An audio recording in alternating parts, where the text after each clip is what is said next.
Next topic है हमारे पास डिरिचलेट थ्योरम। डिरिचलेट थ्योरम क्या कहता है?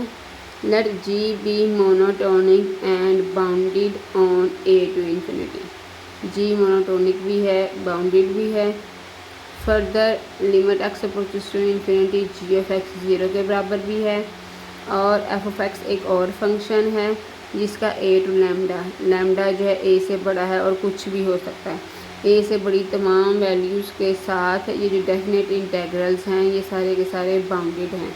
तो आपने फिर क्या शो करना है कि ऐसे तो फंक्शन जिनके पास ये और ये प्रॉपर्टी हो, जब इनकी हम प्रोडक्ट करते हैं और उसका इम्प्रॉपर इंटीग्रल बनाते हैं तो वो कन्वर्ज कर जाता है। तो डिरिचलेट थ्योरम क्या करता है? ये आपके पास ऐसे इम्प्रॉपर इंटीग्रल्स को डील करता है जो कि प्रोडक्ट की फॉर्म में आते हैं। तो अगर आपके पास कोई इंटीग्रल है तो फंक्शंस की प्रोडक्ट के बराबर और उसके जो फंक्शंस हैं उनके पास ये प्रॉपर्टीज़ मौजूद हों कि उनमें से एक मोनोटोनिक बाउंडेड हो और उसकी लिमिट एग्जिस्ट करती हो एक्स अप्रोचेस टू इन्फिनिटी और वो 0 के बराबर हो, और दूसरा फंक्शन जो है उसके आप सारे के सारे जो हैं वो डेफिनेट इंटीग्रल्स बनाएं और वो बाउंडेड हो जाएं, तो हम कहते हैं कि फिर ऐसे फंक्शंस की प्रोडक्ट का जो इम्प्रॉपर इंटीग्रल है वो कन्वर्ज कर जाता है। प्रूफ है, अब हम प्रूव करते हैं। अब गिवन है कि ये जो डेफिनेट इंटीग्रल्स हैं ये बाउंडेड हैं। अब ये बाउंडेड हैं जिसका मतलब है कि जब हम इंटीग्रल्स का मार लेंगे ये किसी रियल नंबर से लेस होंगे। हम सपोज करते हैं ये 2 टाइम्स m से लेस होंगे। ये हमने इसके बाउंडेड होने की डेफिनेशन अप्लाई की है। आल्सो हम कहते हैं कि x approaches to infinity g of x जो है ये एग्जिस्ट करता है। जी ऑफ एक्स एग्जिस्ट करता है, तब हम इसकी लिमिट की डेफिनेशन अप्लाई करने लगे हैं। लिमिट की डेफिनेशन क्या है? एक्स इज़ ग्रेटर देन के का मतलब क्या है कि एक्स अप्रोचेस टू इन्फिनिटी।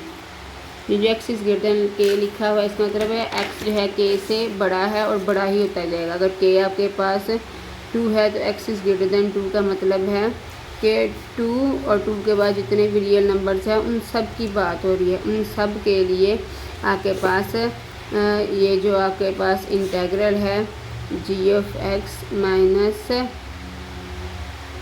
0, क्योंकि लिमिट क्या है? लिमिट है limit x approaches to infinity g of x is equal to 0। तो 0 जो है उसकी लिमिट है। तो जी ऑफ एक्स माइनस 0 का mod should be less than epsilon. तो जी ऑफ एक्स का mod should be less than epsilon. तो आपके पास ये जो मार्ड है जी ऑफ एक्स माइनस 0, जो कि दरअसल मैंने इसकी लिमिट की डेफिनेशन ही अप्लाई की है, तो ये मार्ड लेस देन एप्सिलॉन हो गया। लेस देन एप्सिलॉन है तो एप्सिलॉन बाय 4m से भी लेस हो गया। तो यहाँ से पता चला कि जी भी बाउंडेड हो गया है। ठीक है जी। अब जी मोनोटोनिक भी है, जी बाउंडेड भी है, और आपके पास ये जो एफ ऑफ एक्स है ये आपके पास कंटिन्यूस फंक्शन भी है। तो हम ये थ्योरम अप्लाई करेंगे। ये आपके पास थ्योरम है 7.3.8 डिमांड इन स्टेलजियस इंटीग्रल्स में मैंने आपको ये पढ़ाया हुआ है। रिमांड इंटीग्रल्स में भी ये मौजूद है कि a to b f of g is equal to F of a to c g plus f of b c to b g। f बाहर निकल आएगा ये a के साथ, यहाँ b के साथ, और g अंदर ही रहेगा। ये पेज नंबर 267 पर मौजूद है रीएनालिसिस की बुक पर।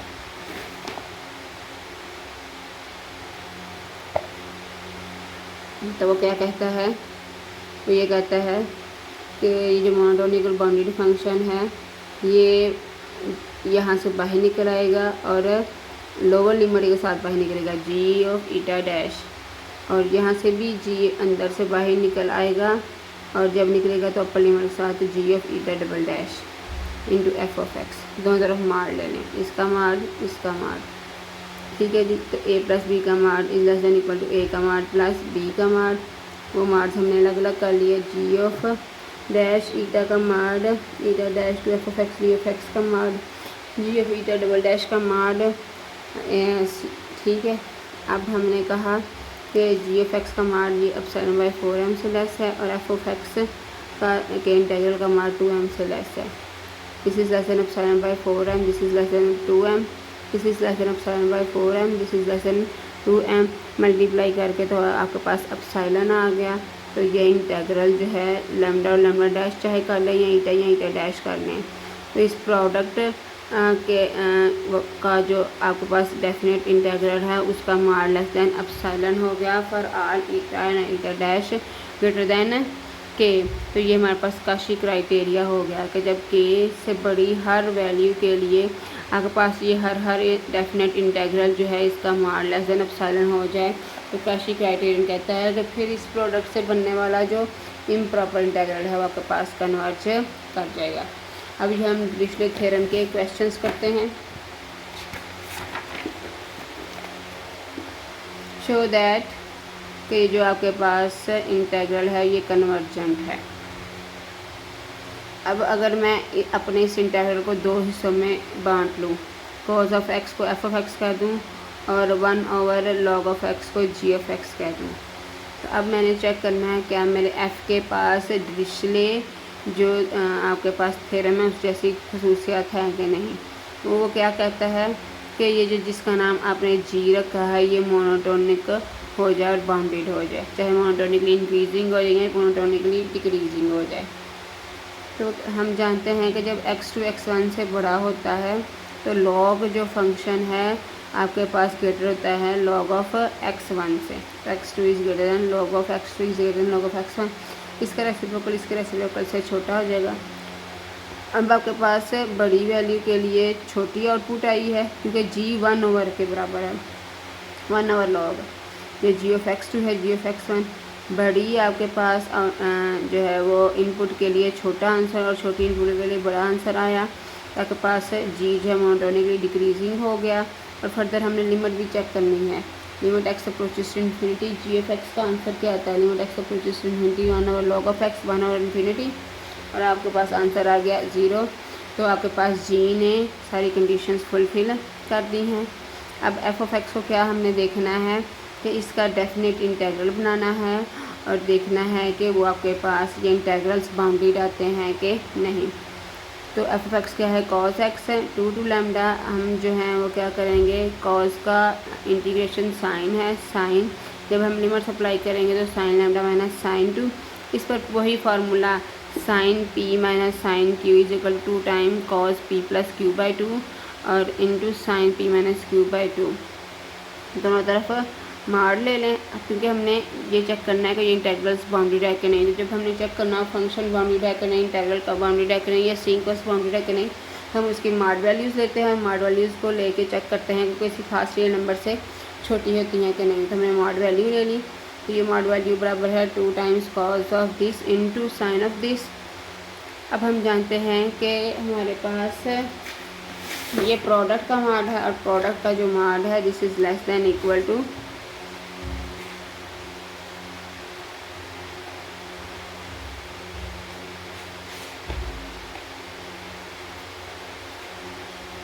टू का मार्ड कॉस लैम्डा प्लस 2/2 का मार्ड साइन लैम्डा माइनस 2/2 का मार्ड। तो ये भी this is less than equal to 1 और ये भी less than equal to, answer आ गया 2 का मार्ड विच इज़ 2। तो आपके ये सारे के सारे इंटेग्रल्स जो हैं उनका मार्ड 2 से लेस हो गया है। तो इसका मतलब है ये इंटेग्रल्स जो हैं ये बाउंडेड हो गए हैं।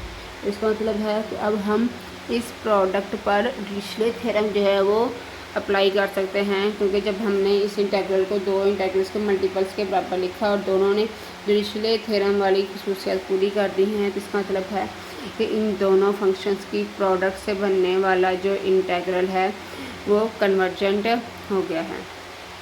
ये आपके पास साथ वाला क्वेश्चन बिल्कुल इसी तरह है। अब मैं आपको एक और क्वेश्चन करवाती हूँ। पेज नंबर 19, 20, 21 यहाँ तक जो हैं बिल्कुल एक जैसे क्वेश्चंस हैं। तो मैं आपको एक इनमें से करवाने लगी हूँ 19 वाला, तो 20 और 21 वाला आपने खुद देखना है।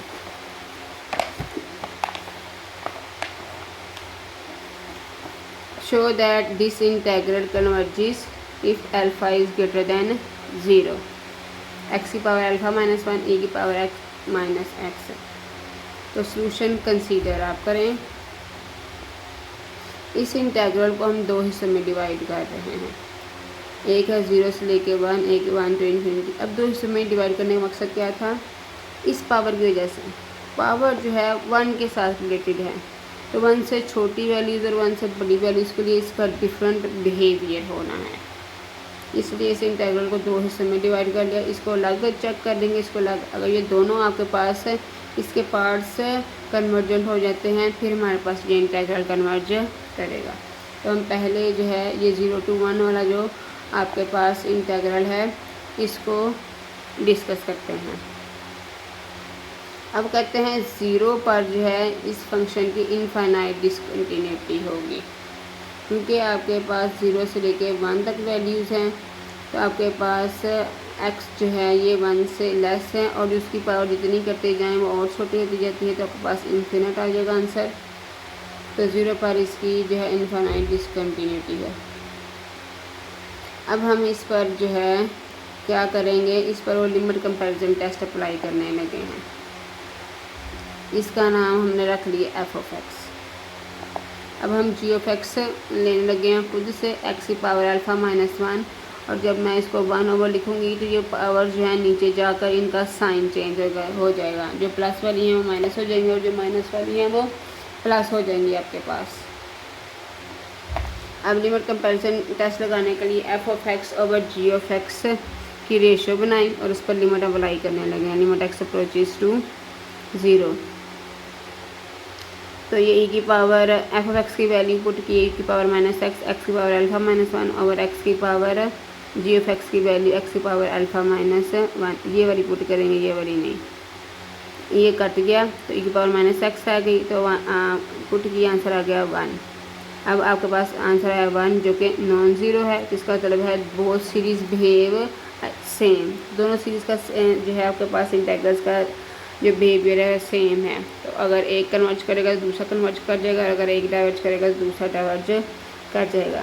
तो अब हम क्या करते हैं, अब हम g(x) का, क्योंकि ये कंपैरेटिवली सिंपलर फंक्शन है, तो हम इसका इंटीग्रल चेक करेंगे। अगर वो कन्वर्ज हो जाएगा तो ये f(x) वाला इंटीग्रल भी आपके पास कन्वर्ज हो जाएगा। तो 0 to 1 x की पावर अल्फ़ा माइनस 1, और अगर मैं इसको ओवर में ले जाऊंगी तो जो आपके पास प्लस वाली हैं वो माइनस हो जाएंगी पावर्स, और जो माइनस वाली हैं वो प्लस हो जाएंगी। अब हमने पीछे ये इंटीग्रल पढ़ा था कि ये इंटीग्रल कब कन्वर्ज करता है, उस वक्त कन्वर्ज करता है 0 to 1 लिमिट्स के साथ, जब ये पावर लेस देन 1 हो जाती है। मैं आपको रिज़ल्ट दिखाती हूँ पीछे। रिज़ल्ट जो है वो थोड़ा सा याद रखने वाला है, क्योंकि वो रिज़ल्ट जो है दो टाइप्स के इंटीग्रल्स के लिए हैं। जब आपके पास उसकी जो लिमिट्स हैं 0 to 1 हो, और जब आपके पास लिमिट 0 to 1 टू इन्फिनिटी हो। ये हमने इंटीग्रल किया था। एक इंटीग्रल है आपके पास 1 से इन्फिनिटी, दूसरा है 0 to b। ये दो डिफरेंट तरह के हैं इंटीग्रल्स हैं, और ये डिफरेंट p की पावर्स के लिए कन्वर्ज या डाइवर्ज करते हैं। तो ये जो 1 से लेके इन्फिनिटी वाला आपके पास इंटीग्रल है, ये कब कन्वर्जेंट होता है, 1 से इन्फिनिटी वाला, जब p की पावर ग्रेटर देन 1 हो जाती है। और ये जो 0 से लेके p तक 1 और xp, अब लिमिट्स आपके पास चेंज हैं, तो अब ये कब कन्वर्ज करेगा, जब p लेस देन 1 हो जाएगा।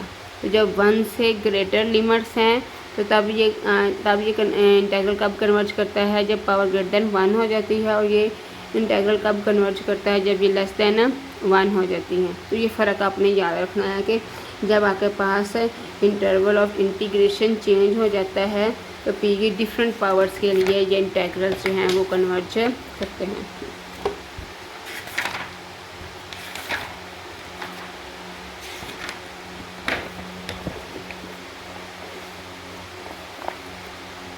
तो 0 to 1 के लिए इंटीग्रल कब कन्वर्ज करेगा, जब पावर लेस देन 1 हो जाएगी। 1 से कट गया तो minus alpha is less then 0, minus के साथ मल्टीप्लाई किया तो अल्फ़ा इज़ ग्रेटर देन 0। तो आपके पास 0 से लेके 1 g(x) ये कब कन्वर्ज करता है, जब अल्फ़ा ग्रेटर देन 0 होगा। अब जब g(x) कन्वर्ज करेगा, चूँकि लिमिट कंपैरिजन टेस्ट करता है कि बोथ इंटीग्रल्स बिहेव अलाइक, तो f(x) वाला जो इंटीग्रल है ये भी तब कन्वर्ज करेगा जब अल्फ़ा ग्रेटर देन 0 होगा। तो हमने इस इंटीग्रल को 2 हिस्सों में लिखा था, जिसमें से एक हिस्सा हमने डिस्कस कर लिया कि ये कब कन्वर्ज करता है for alpha is greater than 0 के लिए। अब हम दूसरा जो है वो इंटीग्रल उसको डिस्कस करते हैं। 1 to infinity e की पावर माइनस एक्स की पावर अल्फ़ा माइनस 1। तो कहते हैं एक्स की पावर अल्फ़ा प्लस 1 जो है ये e की पावर एक्स से लेस होती है। ये जो एक्सपोनेंशियल फंक्शन है ये आपके पास ये जो पावर्स वाला जो फंक्शन है इससे कहीं ज़्यादा जो है वो रैपिडली इंक्रीज़ होता है। तो इसकी वैल्यूज़ आपके पास आउटपुट्स बड़ी होती हैं और ये आउटपुट्स छोटी होती हैं। अब अगला स्टेप वो क्या कर रहा है, एक्स की power alpha plus 1 is less than E की पावर एक्स। इसको वो लिखने लगा है alpha minus 1 into alpha square E की पावर एक्स है कि हाँ ई की पावर एक्स है। इस इन दोनों को ऐड करेंगे तो दोबारा अल्फ़ा प्लस 1 ही बन जाएगा। एक्स स्क्वायर को वो उठा के इस तरफ लाने लगा है, फिर ये ऊपर जाके आपके पास क्या बन जाएगा ई की पावर एक्स और एक्स की पावर माइनस 2। ठीक है जी। फिर ई की पावर एक्स को इधर उठा के ले आता है, एक्स की पावर अल्फ़ा माइनस 1 इंटू ई की power minus x this is less then x की पावर माइनस 2। ठीक है जी। तो अब हमारे पास ये दो फंक्शंस नहीं आ गए। ये वाला फंक्शन हमारे पास एफ ऑफ एक्स की पावर माइनस 2 हमारे पास है, जी ऑफ एक्स और एफ ऑफ एक्स के outputs is less than g of x के आउटपुट्स है। तो ये बेसिक कंपैरिजन टेस्ट बन गया। बेसिक कंपैरिजन टेस्ट कहता है अगर बड़े वाला कन्वर्जेंट होगा तो छोटे वाला भी कन्वर्ज कर जाएगा, इसलिए हम बड़े वाले की कन्वर्जेंस चेक करने लगे हैं। बड़े वाला जो है जो कि इस फंक्शन से काफ़ी सिंपलर है, तो इसकी कन्वर्जेंस या डाइवर्जेंस चेक करना हमारे लिए ज़्यादा ईजी है। तो 1 to infinity g of x D of x, 1 to infinity x power minus 2, इसको नीचे ले आए। और 1 to infinity वाला आपके पास इंटीग्रल कब कन्वर्ट करता था, जब पावर ग्रेटर देन 1 हो जाती है। ठीक है, जब पावर ग्रेटर देन 1 हो जाएगी तो ये आपके पास इंटीग्रल कन्वर्ज कर जाएगा। तो जी ऑफ एक्स वाला इम्प्रॉपर इंटीग्रल कन्वर्ज कर गया। तो बेसिक कंपैरिजन टेस्ट क्या कहता है, तो अगर बड़े वाला इंटीग्रल कन्वर्ज कर जाता है तो छोटे वाला इंटीग्रल भी कन्वर्ज करेगा। तो एफ ऑफ एक्स यानी कि ये आपके पास इंटीग्रल कन्वर्ज कर गया। और ये कब कन्वर्ज करता है, जब आपके पास पावर ग्रेटर देन 1 हो जाती है। ठीक है जी। तो आपके पास इस इंटीग्रल के दोनों पोर्शंस कन्वर्ज कर गए, तो इसका मतलब ये इंटीग्रल कन्वर्ज कर गया। ये इंटीग्रल कब कन्वर्ज करा, जब आपके पास अल्फ़ा इज़ ग्रेटर देन 0 हो जाएगा। ठीक है जी। पेज नंबर 20 और 21 पर जो क्वेश्चंस हैं ये बिल्कुल इसी तरह से हैं, वो आपने देख लेने हैं। नेक्स्ट टाइम हमारा लास्ट टॉपिक रह जाएगा uniform convergence of improper integrals. ये हम इंशाल्लाह अगली दफ़ा डिस्कस करेंगे और हमारे मिनट्स का फिर सिलेबस कवर हो जाएगा।